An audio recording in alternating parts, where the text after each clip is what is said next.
Welcome to the Alternative Healers Coffee Chat. I'm Janel Mulligan, and the purpose of this podcast is to acquaint listeners of different healing modalities and empower them on their healing journey. I am a life coach and life mediator who empowers people who overthink and ruminate to stop that cycle and get to the root cause and step into their self-confidence and awareness. So today I have with me Katie Marcucci, a certified psychic medium who uses her gifts to guide her clients to discover their true and authentic self. Thank you, Katie, for joining me today. Oh, it's a pleasure to be here. Thanks for having me. So you and I met, you are in the Midwest, correct? Yes. And I actually was blessed enough to have a reading with you, and it was kind of mind-boggling to me at the time. And there's still things that are coming up from that reading. So how did you get on your journey of stepping into, being a psychic and medium and helping people? So that's a long story. So let me give the cliff notes here. Perfect. So I'm autistic and I'm pretty open about it now. But I was a little girl that didn't speak until I was almost 6. And my spirit guides actually taught me how to speak. I went through intensive speech therapy, and but my case was pretty severe. And just all throughout my life, I really struggled with, coming to terms with autism and what it meant for me, and how it was treated in the world. And a few years back, I went on a plant medicine journey, and this changed the whole course of my life. Plant medicine is also called ayahuasca. And what it does is it kind of just removes the veil between this world and everything else. And it's different for everybody because it's individualized. But I've been on 2 of those journeys through the course of trying to heal being raped. And during that process, it just opened up all the gifts that I had suppressed all my life. And it's been a whole new reality ever since. And so I really just started tapping into the energy. And when I started hearing people that had passed away on a daily basis, instead of just my spirit guides, I was like, oh my gosh, I gotta do something about this. It's everywhere. It's everywhere. How do I control this? Turn it off. Turn it off. And so I started reading books, and then I started going to classes, and then I through known people, just so I could learn how to control it. And then I was like, for a long time, I struggled with my self-confidence. I think we all do. At a particular time, we live in a world that is unauthentic in a lot of ways, and the premise that is said but not said is be yourself but don't be yourself. And it's kind of hard because if you don't fit into this mold of being neurotypical, a lot of times, it's hard to find your place here. And so I did it for free for a long time because I was like, in this kind of line of work, when you're helping people heal and find closure, or you're guiding them in life, or you're helping them through a problem, you're playing a big influence on their life. And I don't take it lightly because you have to realize, at least you someone in general, that you are affecting somebody's life, and they're going to take what you say, and they're going to weigh it, and they might make choices on it. And that's a responsibility that you shouldn't take lightly. Because you don't want to mess with somebody's life. So I started joining Facebook groups, and I started reading for free because I was like, okay, maybe this isn't my mind.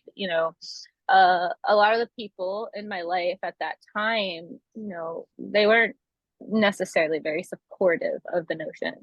I have a wonderful mom and dad, and they've always been very supportive of me, mainly because my mom, talks to spirits herself and sees them. So that's pretty easy.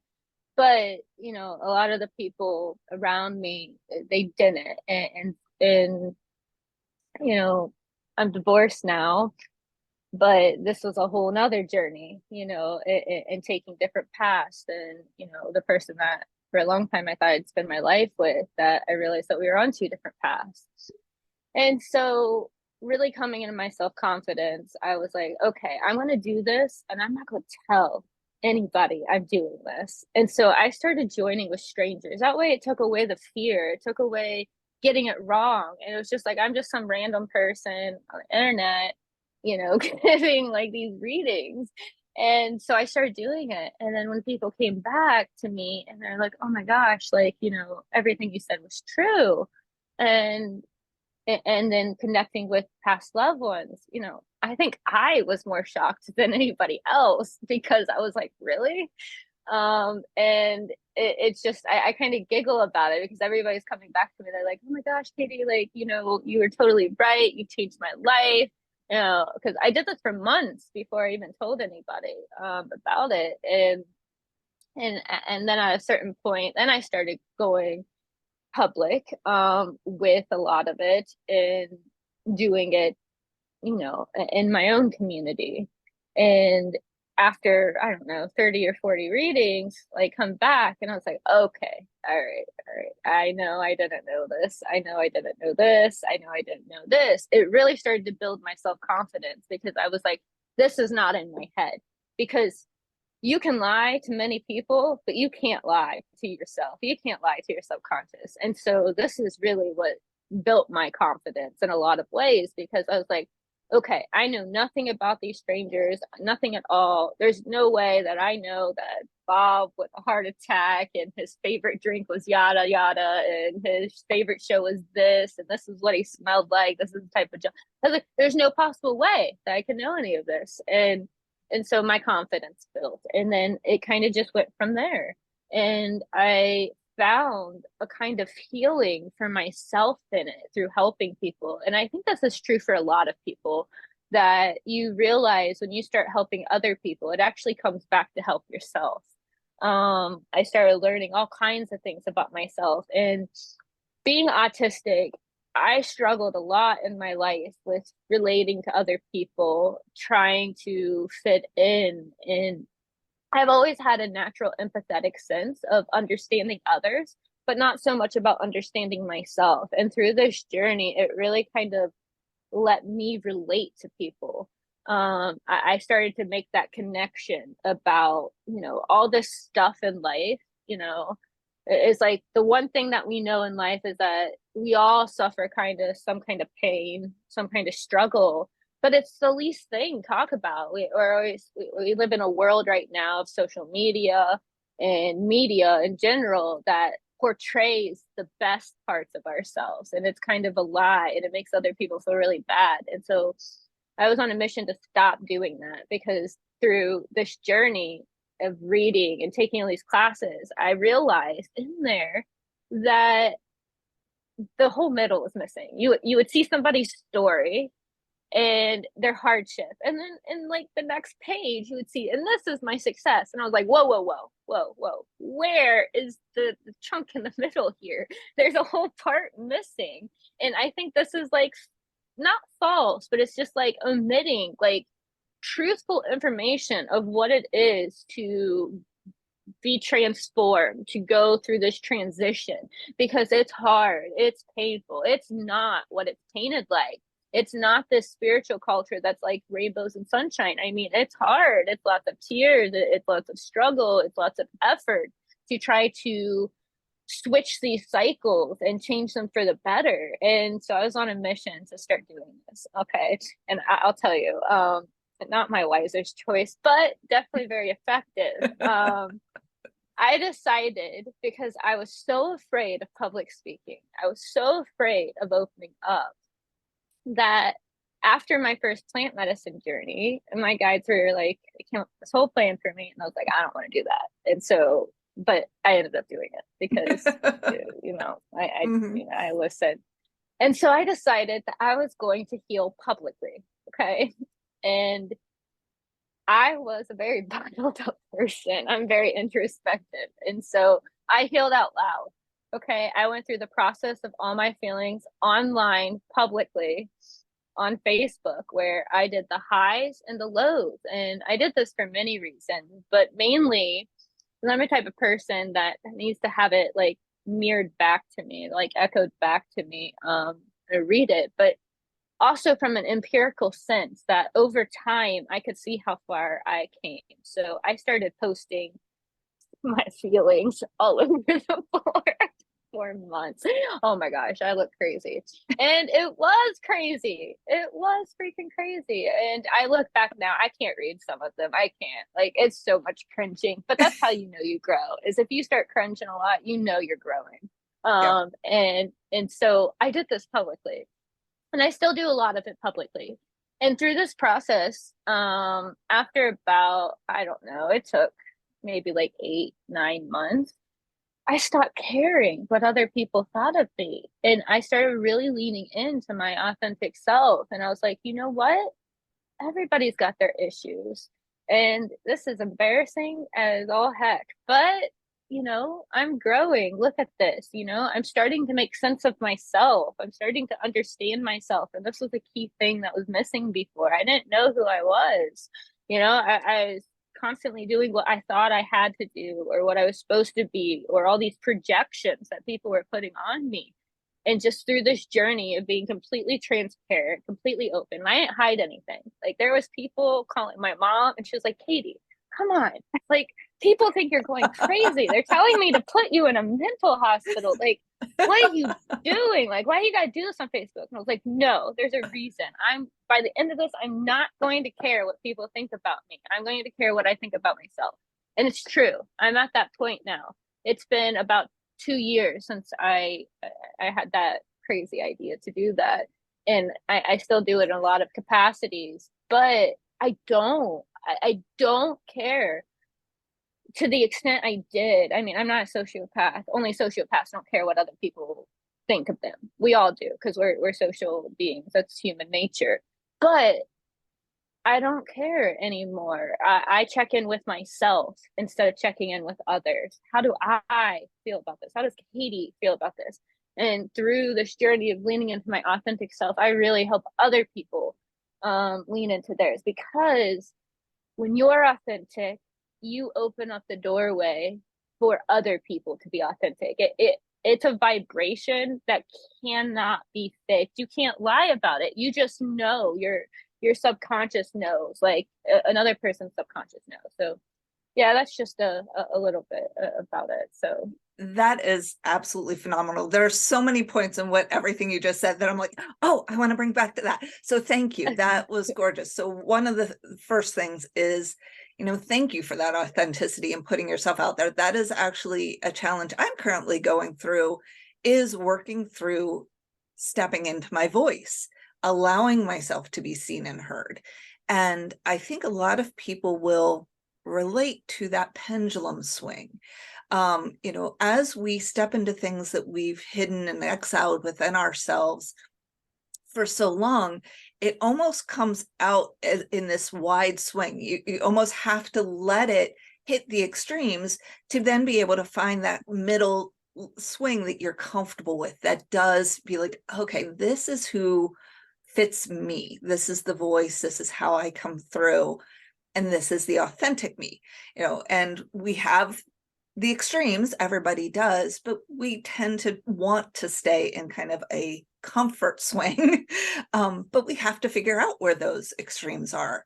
And I think in some ways, you putting your story out there and your feelings allowed you to see the extremes, and have an awareness to them that maybe you didn't before, because you're keeping it all inside.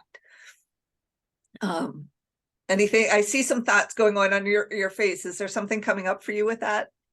yeah, like everybody does go through this process, and it's so looked over in the mainstream, but it's so necessary to healing, because we all share this like darker aspect of self. And that's how I know when I've hit something that really needs to heal, is if I'm uncomfortable I'm like, okay, there's some healing that needs to go on here. And I go into it. But, I used to teach shadow work classes. And maybe in the future I'll do it again. But that's the one thing I learned, is that the shadow doesn't just include the aspects of self that are negative. In that shadow, there are lovely parts that you've hidden away, the authentic version of yourself in exchange to try to be accepted in the world. So when you go through this, you really find those parts of self that make you you, and they're not all negative, because everything has that positive and negative sign. And so you have to find it, and then you have to own it, and then you have to transform it into the higher aspect. Yep. And the other part I really appreciated is, like you said, on social media, people bring, my pet passed away, to I'm getting married, and you don't really see the in between. And even with the marketing and the coaches, as I'm trying to step more into a public aspect of my coaching, people only want to see what the results are going to be. Well, yeah, the results are great, but are you really willing to do the work? Are you willing to go through the tears, the rough times, the wrestling with yourself in that process? And, many of the coaches, like you said, many of the people on social media don't show that in between, the mundane parts of life, the hard parts of life. Like it's always one or the other. And, to allow that journey, because it is ultimately a journey for everyone. And sometimes the journey takes a month, and sometimes the journey can take years, but allowing that journey to occur publicly, and or in a way that you can evaluate, like you said, the empirical data, to be able to say, oh my goodness, look where I was a year ago, and this is where I am now. I've actually grown. I've done this work. And it helps to reinforce that confidence, like you going out and offering the services to strangers. I think I've heard from many healers that engagement with strangers was one of the biggest confidence boosters, because they knew they didn't have that connection to them. There was information coming through that they would never know otherwise. And it's too easy to gaslight ourselves when we're helping someone we know, or have a relationship with, or have even a tangential relationship. You're like, well, they're friends with this friend, so I already can deduct A, B, C, and D. When you cut that off and allow yourself to risk it and help a stranger, it can come back and reinforce, where your strengths and your weaknesses are, kind of tenfold. Have you, it sounds like you kind of saw that in your journey, and with people you help step into that journey, is there anything to that that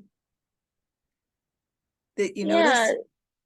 Yeah. So, there's some scientific research that says that we'll be more open with a stranger than we will with somebody that knows us.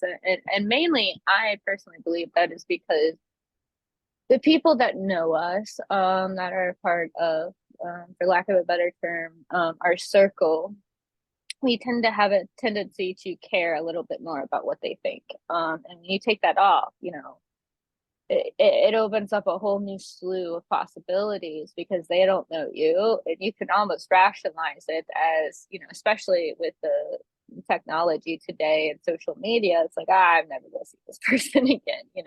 Who knows if this name is even real on social media, right? So it opens up that doorway of letting go of the fear, almost, because it's like, they don't know you, you don't know them, and so the possibilities are endless, because the fear is gone. And that's a major thing. When you take away the fear, you're free to be who you are.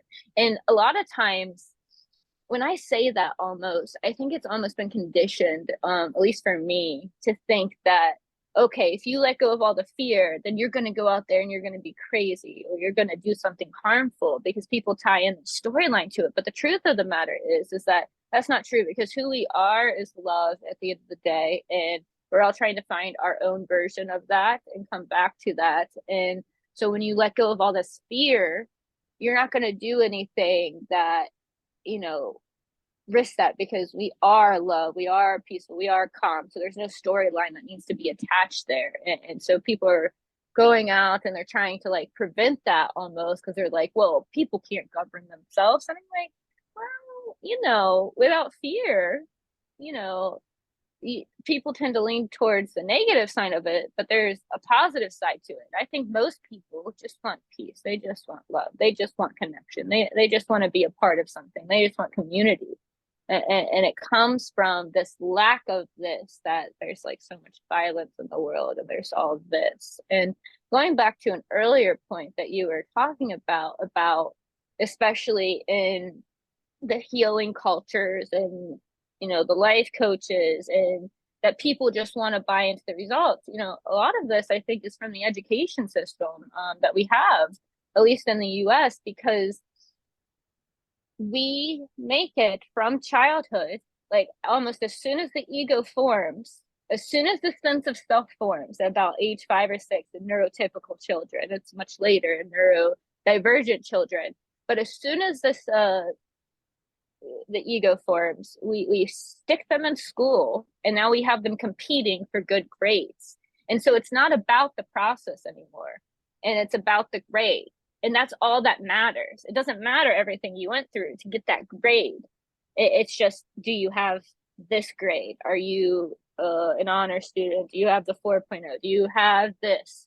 And so I think it's a carryover from the education system that's sprung upon us at such a young age, before we even have a right to express ourselves, before we even have an understanding. They throw this, and so it carries over. So I don't think it's a surprise that people don't want to go through the process, because they're conditioned from such an early age that it doesn't matter. It matters about the end result. And this is a sign of failure, I think, widespread, because it's not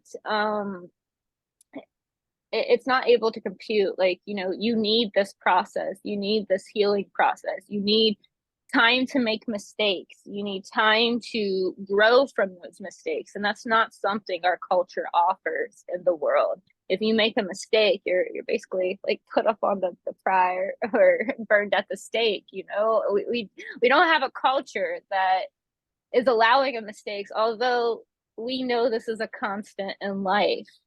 But we don't account for the human constant. And it's never made sense to me, because it's like, how do you want people to take accountability and ownership of their actions when you never allow them to learn from it? People are operating in fear that if they make a mistake, that there's something wrong with them or they're going to fail. And this is just very toxic in our culture, I believe. Oh, I agree 110%. I mean, it's like asking the fish to climb a tree. They're never going to be able to do that, yet we keep asking, you know, people that are made up so differently in hundreds and millions of different ways to do something only one way. And, you know, it is setting them up for failure, and then they're living in fear. So I agree completely. And, you know, that conversation, I'm like, I could go down that rabbit hole so quickly, but not the conversation for this podcast, because I definitely have some opinions on the education system, and then how it has affected, you know, everyone in some aspect. So now, with the shedding of those expectations, I think is one of the things a lot of people are trying to do right now at some level, and shedding of the programming. I kind of look at it. How has that played into your embracing your autism and embracing your gifts? Like, can you share that with the audience? So yeah, I think so.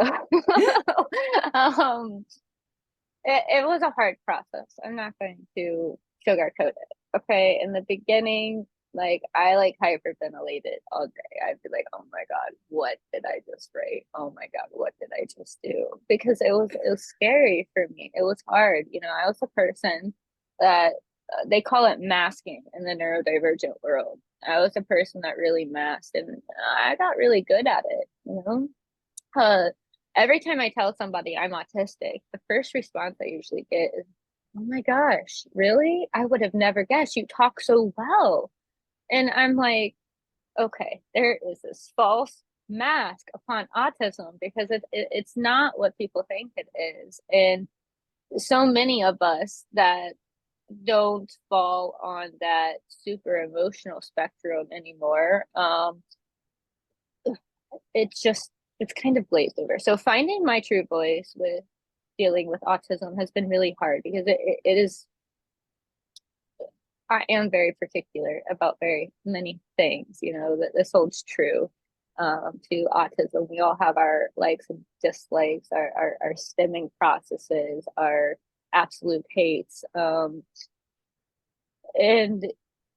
public speaking for a long time was one of mine. I didn't want to be seen, except I did want to be seen. And so that's a very confusing contradiction, you know, because who doesn't want to be understood? Uh, and so it was a process, is all I could say. Is I did it, and then I tried to learn how to breathe through things. I tried to remember how to take the attention away from others and put it back on myself. Not, I stopped asking the question, what do others think? And I started asking the question, what does Katie think? You know, what does Katie feel? And I think that was the biggest question that changed, because for a while it was, what does other people think? And logically, we all know everybody has a different perception, but for some reason it's hard to like digest this. So we can never please everybody. We can never gain everybody's approval. For as many people out there that's going to like you, there's as many people that's not going to like you. And this is, mathematically speaking, very rational to assume, you know, very logical to assume, but yet we don't really digest that within ourselves. And I'm a very mathematical person, a very logical person a lot of times. So eventually I just started reminding myself of this every time. And I was like, what does Katie think? What does Katie feel? And some of those questions were, at first, I care about what other people think. And that's a starting point, because I no longer was like denying it or not accepting it. I started accepting the truth of the matter so it could change. And then I started asking myself, why? Why do I care about this? And I didn't have a good reason for it other than being conditioned. And so I started saying, okay, well, how do I want to feel? And I started making progress from there. And every time I would catch myself in a cycle, I would just start to recondition a new cycle and decondition the other one and saying, okay, how can I move from this? I stopped asking why and I started asking how. And that was really the biggest change for me. And honestly, when I met a lot of different autistic people and being blessed to have a voice to be able to speak upon that community, I am very honored to, because I realize with autism, you know, communication is a major factor with autism. This is a well-known fact, and a lot of the behavioral issues come from the fact that people with autism are unable to communicate properly. They're not able to get across their point. And after I learned how to talk, you know, I hid autism for years from people. They did not know. And I just tried to fit in. But then when I started this journey and I started connecting with other autistic people, I realized I made the connection and the relationship between the two. And I was like, I'm doing a disservice. You know, I'm tired of being somebody else. I'm tired of having to pretend. I just want to be me. And if I can't be me, then I'm gonna die trying.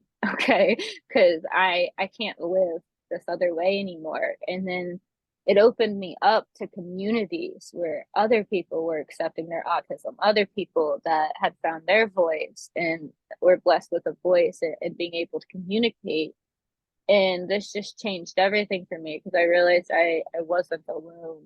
um I realized that there was a whole network of people out there that was going through something similar. And in spirituality, in these things, we definitely know where your attention goes is very important, where your concentration goes.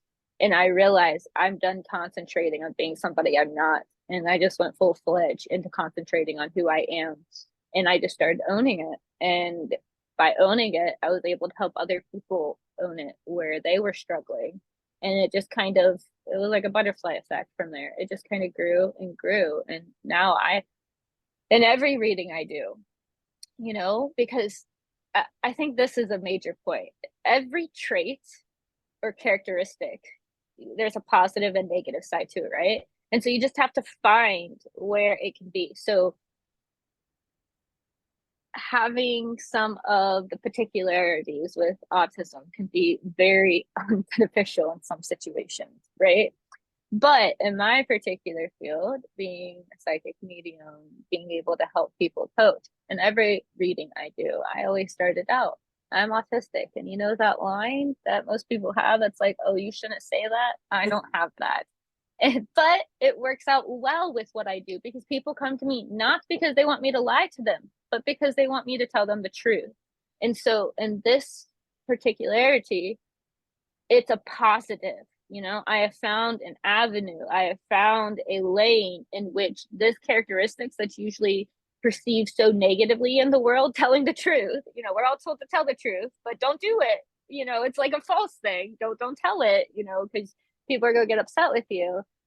I found a lane in which it was a positive attribute. And I think that's really important. It's finding these lanes where these seemingly negative characteristics that people have projected onto you, you can find a lane to use them positively.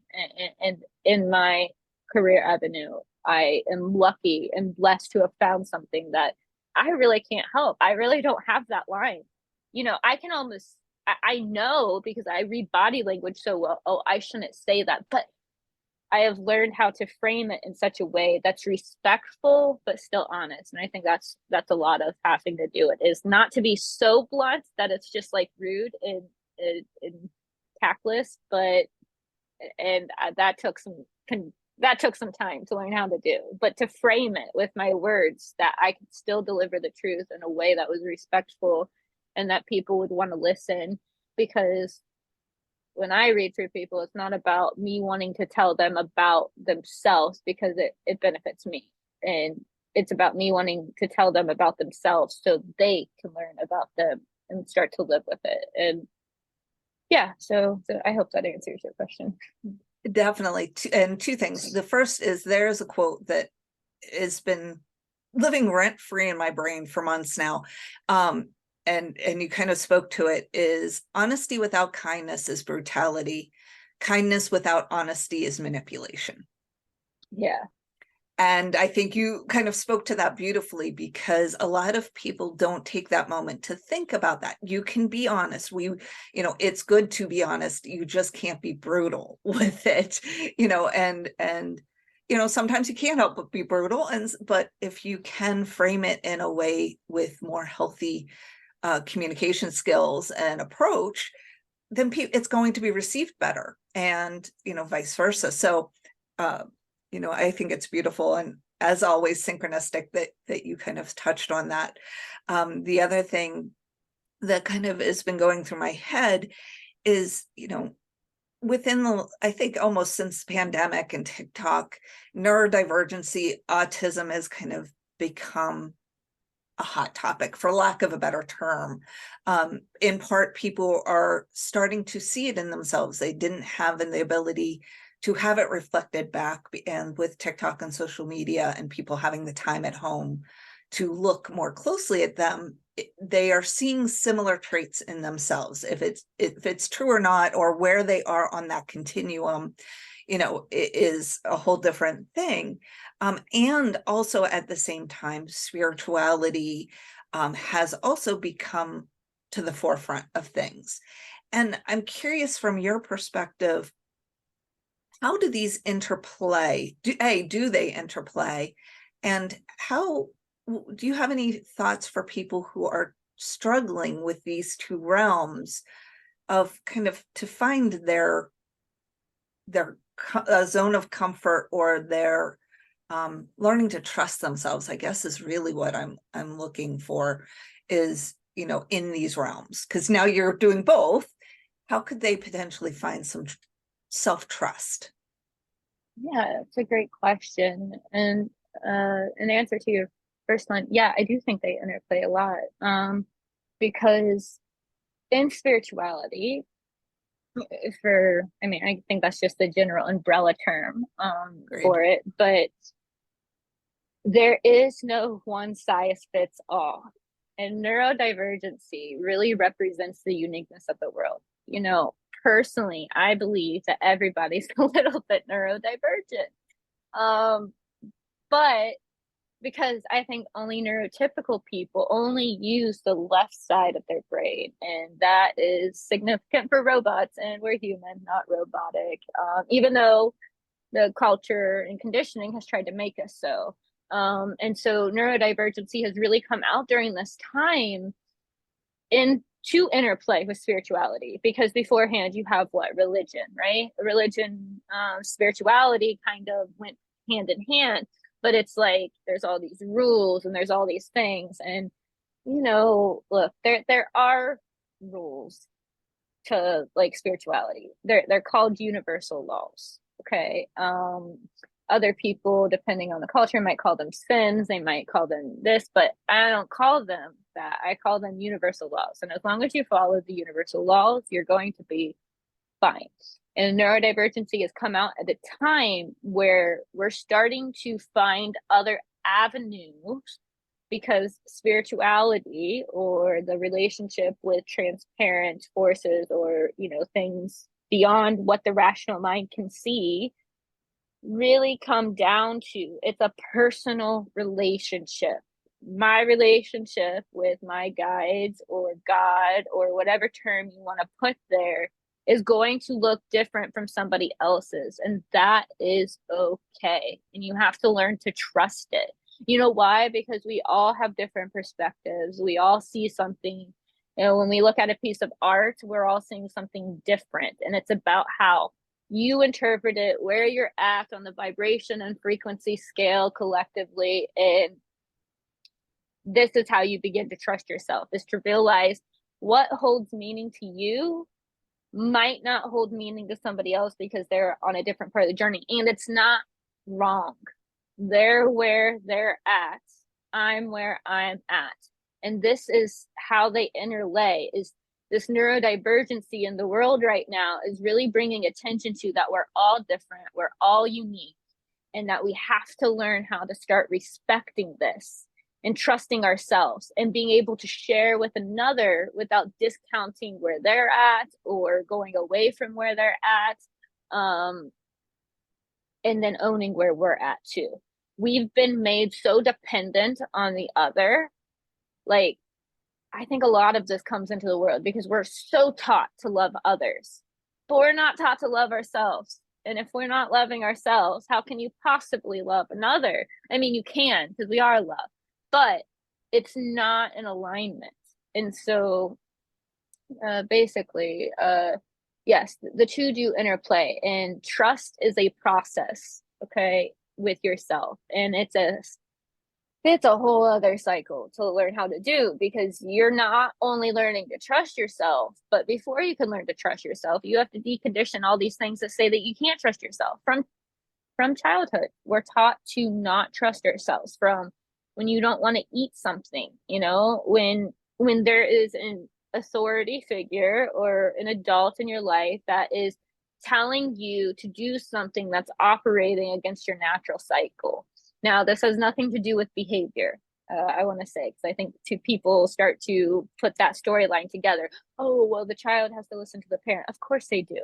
They're there to guide them. But a lot of times that guidance from the culture that we've raised comes from a place of, you do as what I say, and it doesn't matter how you feel. And this is very toxic. And this is where like a lot of trust goes out, of play. Before you even develop the rational thought process, before you even have the ability to discern and evaluate, it goes out the window to trust ourselves. And so we have to gain that back by touching back into ourselves, learning how to trust ourselves. How do I feel about that? And feelings are data, emotions are data, and we just have to start collecting that data and finding the patterns within it, so we can develop that relationship of trust back with ourselves. And it's an individual journey. whatever it looks different for other people. And the only thing we can do is respect our own so we can respect others. And then this forms a relationship in which we're able to come together to be like, this is what worked for me. This is not what worked for me. And it might work for somebody else, but in general, within these overlays, very many patterns in which we can take, this is what meditation is, right? We all find this pattern in meditation with our breath. And then this drives a sense of community, of coming together and finding our voice, because no longer is it one voice that's right. There's many voices that are right because we have many different perspectives. And as long as we can learn how to not tie storylines and negative behaviors to it, I think this overall concept of spirituality and neurodivergency and where it's driving the world, we can come to a place of community, of coming together to share instead of condemn and judge. That's beautiful. I agree. I think that is so important for everyone. And it is so hard because we have been conditioned as a society that it's black or white. It's not black and white and gray.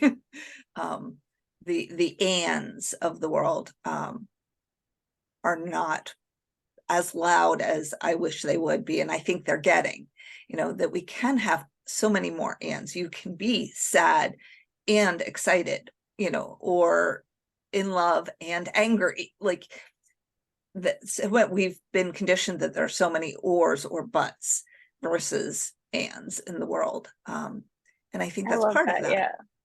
Yeah, you're right. It is. The ands are important because we're only taught to own the good side of ourselves, not the negative side. But in that negative or that shadow, there's so much potential for positive if we learn how to direct it. Yeah. And sometimes it just needs to feel, like you were talking earlier, the need to feel seen.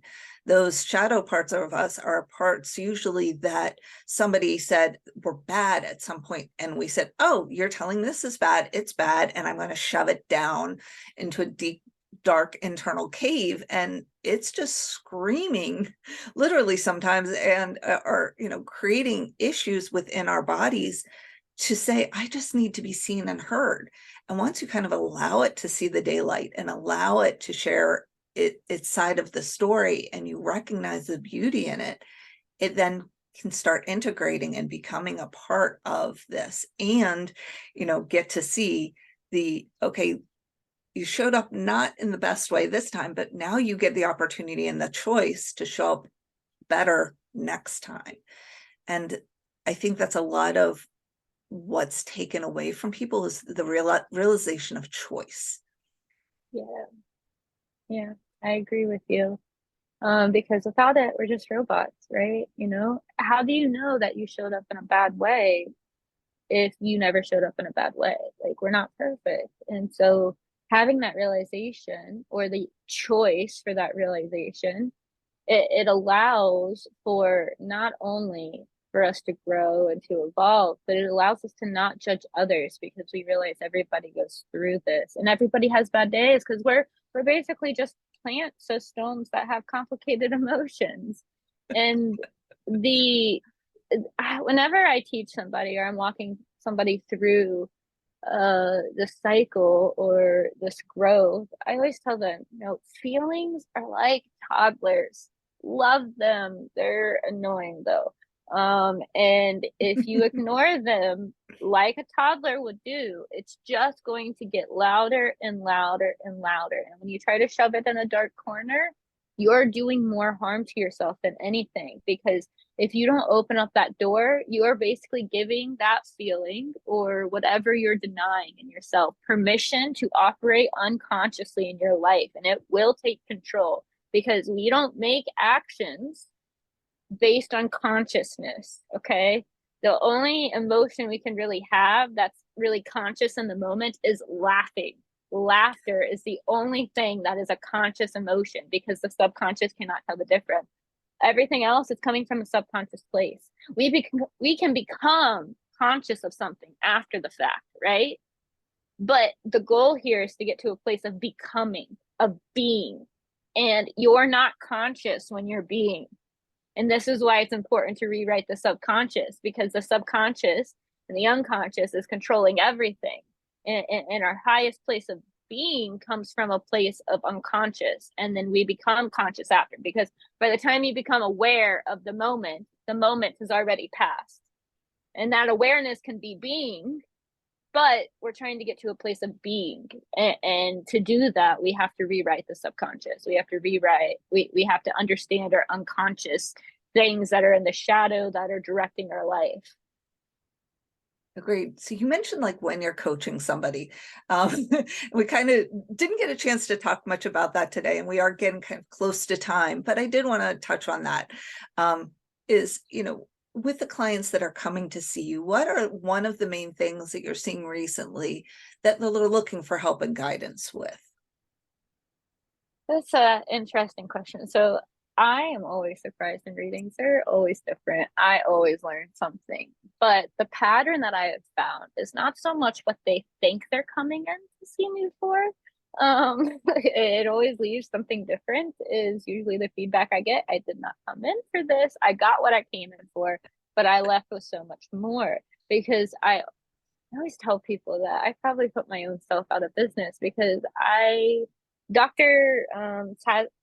Shafali, she's a conscious parenting psychologist. And one of the things she said that always stuck with me is that if her clients are sitting in her office 10 years, that she's not doing her job, because counseling's supposed to be like to get you back on your feet. It's not supposed to be a lifelong thing. It can be, but not about the same issue.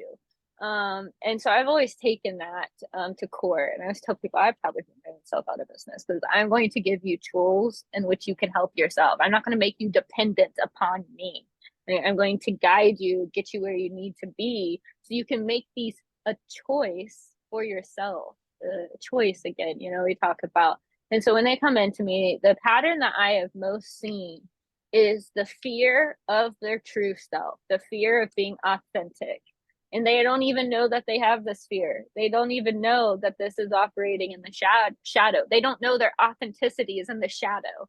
And most people's are. And this is the biggest thing that I see, is I want permission to be myself.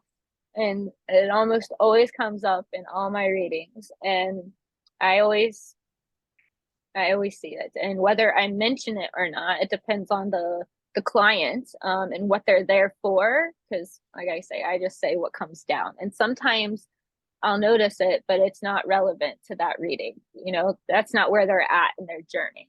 They've got to solve this stuff before they come to this, because that's a huge thing. That's the biggest thing. And sometimes you have to solve a whole bunch of other things before you can come to this place of realization. But I always notice it. And when it comes up in the reading to mention, I always tell them, I'm giving you permission. I look them in the eyes, I look them in their soul, and I say, I'm going to mirror back the love that I see, that's coming out of you that you don't see. I'm going to give you permission to be yourself, because that's all you're waiting on. And so let me be the mirror that allows you that permission to start to find yourself. It's allowed. You're not doing anything wrong. And that's a big thing. You're not doing anything wrong. We have taught, I don't know how. I mean, I do, but it is unfathomable to me almost. It's like we have taught people that they're not allowed to be themselves, and they feel they need permission. Like it's wrong. It's wrong to be yourself. And this is the whole thing that I try to rework in my sessions with people. You're not wrong. It's a right.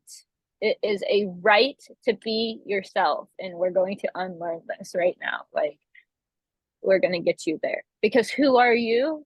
Well, that's an interesting question, because you're always changing, right? But who are you in this moment? And that's where I try to get people. Who are you in this moment? We're going to accept it so we can move from it. And up until this moment, you thought it has been wrong to be yourself. But let me give you permission to be yourself.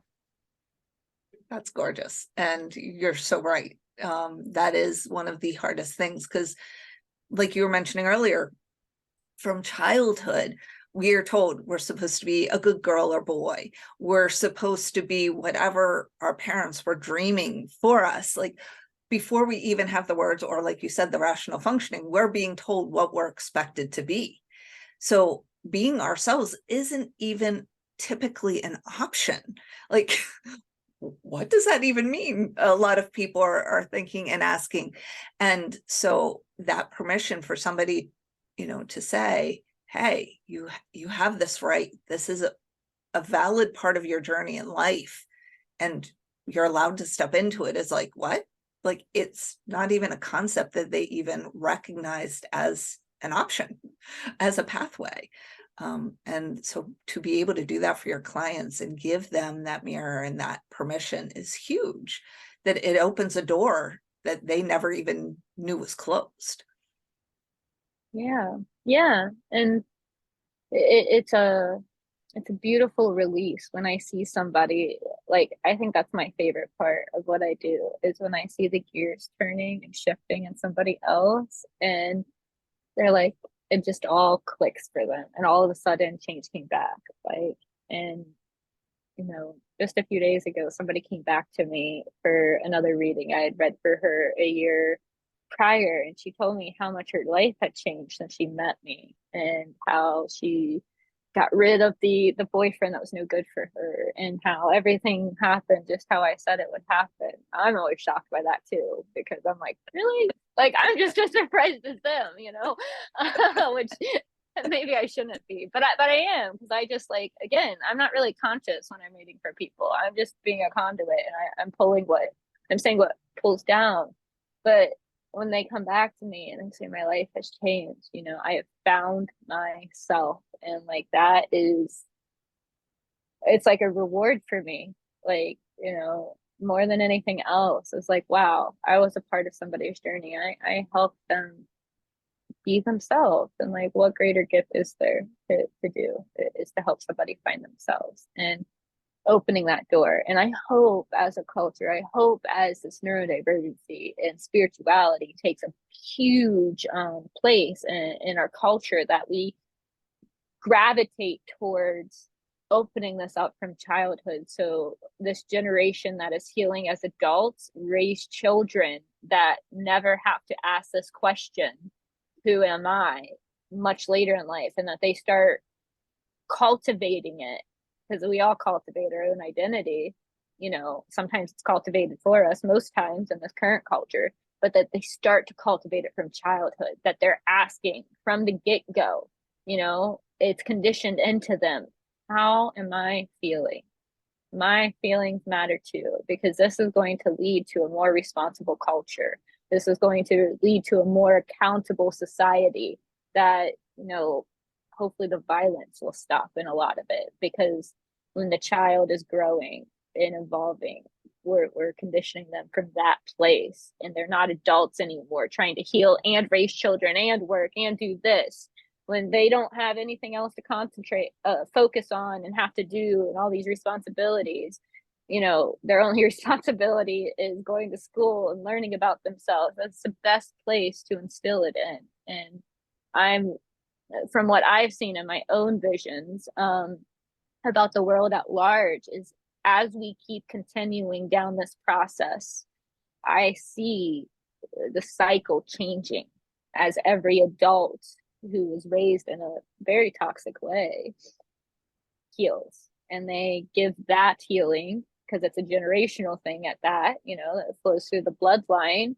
They give that permission to their children, and then a couple generations out, I see a lot of progress. I see a lot of, it makes me happy to see, because over the last year it's changed significantly, especially where beforehand I was a little concerned for the world. But more and more I get excited, because I see the change. I see the healthy culture. I see, like, the bar on the percentile changing for the better. Definitely. I have the same hope and dream. So we are almost at time. You've said some beautiful things. Is there anything else you would like to add, or you would like the listeners of the podcast to think about, as we close this interview out?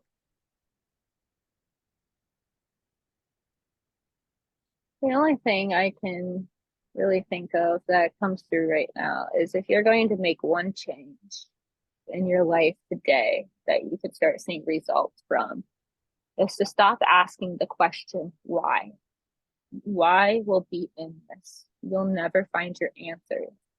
Start asking what and start asking how.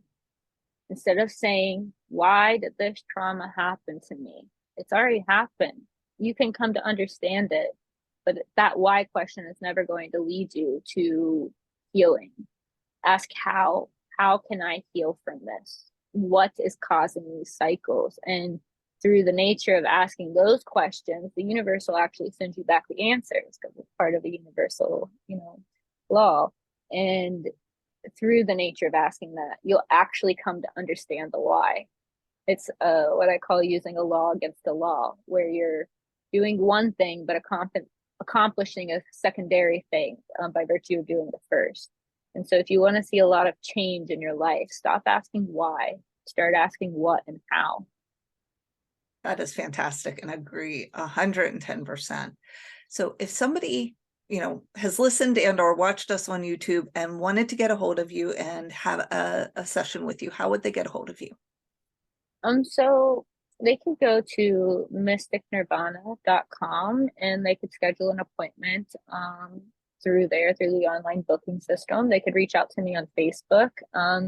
And also Mystic Nirvana is a cute little spiritual shop. It's owned by somebody named Brenda Pisani. She's a wonderful medium as well. And you get all kinds of crystals and other spiritual unique items on there. So they can check me out on Facebook. They can watch my crazy life and how I write about all kinds of things where, I love it because there's people that follow me religiously. They'll never comment. Sometimes they'll message me private messenger and tell me that they love the free expression because it really gives them permission. But then there's other people that watch me and they're like, it's like a soap opera. And they want to hate it, but they can't get enough of it. So you can reach out to me on Facebook, or you can go to Mystic Nirvana and you can schedule through there. And I do virtual during the week and I do in person during the weekend. Beautiful. Well, thank you so much, Katie, for joining me today. This has been a fantastic conversation. And to the listeners, please like, subscribe, and follow. Thank you. Thank you, Katie. Thanks. Have a good day.